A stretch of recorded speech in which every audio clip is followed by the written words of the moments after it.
ભારત દેશની અંદર આજ સુધી 147 જ્ઞાતિઓના અનામતનો લાભ આપવામાં આવ્યો છે. ખાલી પટેલ અને 107 બીજી જાતિઓને બાજુમાં મૂકી દીધી છે. એમાં પટેલોનો તો હપુતો લાભ નહીં આવે. મને એવું લાગે છે કે પટેલના ગધારાનો લેડો સમજે છે સરકાર. ગધારાનું લેડું નહીં લેપવામાં કોમમાં આવતું, નહીં થેપવામાં કોમમાં આવતું. તમારે પ્રયોગ કરવો હોય તો બે બોચીઓ ઘેર ભરી લાવજો અને પ્રયત્ન કરજો લેપવાનો, નહીં લેપાય. અને બીજા બોચિયાથી ચૂલાની અંદર રોટલી શેકવાનો પ્રયત્ન કરજો. નહીં શેકાય, રૂના માફક ફસફસ મરી જશે. કશા કોમનું નહીં હતું ગધારાનું લેડું. એના માફક સરકાર તમને હેન્ડલ કરતી આવી 20 વર્ષથી. એટલે તમારા અનામતની લડાઈ લડવી જ પડશે આવનારી પેઢી માટે અને અત્યારના છોકરો માટે. અભિનય તો કભી નહીં. નકર અનામત કરીને એ ભ્રષ્ટાચાર કરતા ખતરનાક આઈટમ છે મારી જોડી. આતંકવાદ કરતા ડફોરમાં ડફોર આઈટમ બનાવી. ભ્રષ્ટાચાર તો દેશને બરબાદ કરે છે. સમજો દેશ તો મજ્યારો છે અને ભ્રષ્ટાચાર તો વર્ષોથી ચાલતો આવ્યો છે. ગરીબ માણસનો નળ્યો નહીં, પણ ઓની અંદર ગરીબ માણસના ભૂકા નીકળી જાય છે. હોશિયાર છોકરું હોય છે પણ અનામતના હિસાબે એનો વિકાસ નહીં થતો. એટલે સરકારનું નિવેદન છે કે દરેક જ્ઞાતિને હરખે હરખું રિઝર્વેશન તમે આપી દો એટલે બધા લોકો ખુશ રહેશે. નકર એકલા બોલો છો ને વિકાસ વિકાસ વિકાસ, એ વિકાસનો કોઈ સાર જ નહીં આવે. ચમ કે ડોક્ટરો ને એન્જિનિયરો 40 થી 60% લાવી છે અને અનામતના હિસાબે એમને જોબ મળી જાય છે, નોકરી મળી જાય છે સરકારી. પૂરેપૂરી ચોપડી તો ભણે નહીં હોતા પાછા.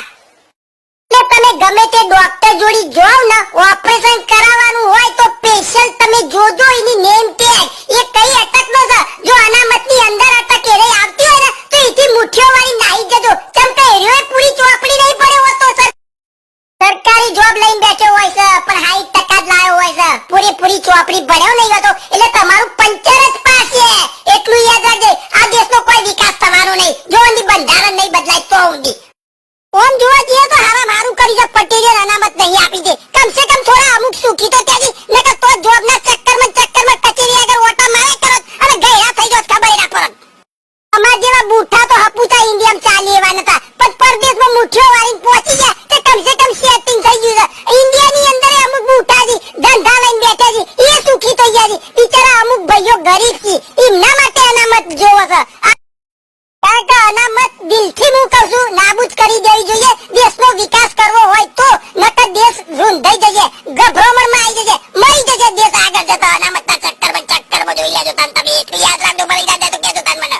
વચમાં તો બહુ વાપરતો તો હું પેલા લથરિયા ને જાફરિયા ને નીતિત ને ભીતિત બહુ નીકળી પડ્યા હતા ઝંડા લઈ લઈને પટેલો માટે. તો આગળ પડતા બેસી જતા હતા. એ હારે દેખાતા નહીં. એક ભાઈ મને કહેતો તો ઓયડા માગ લાગે ને એટલે ઊંડિયા બધા પોઝન થઈ જશે.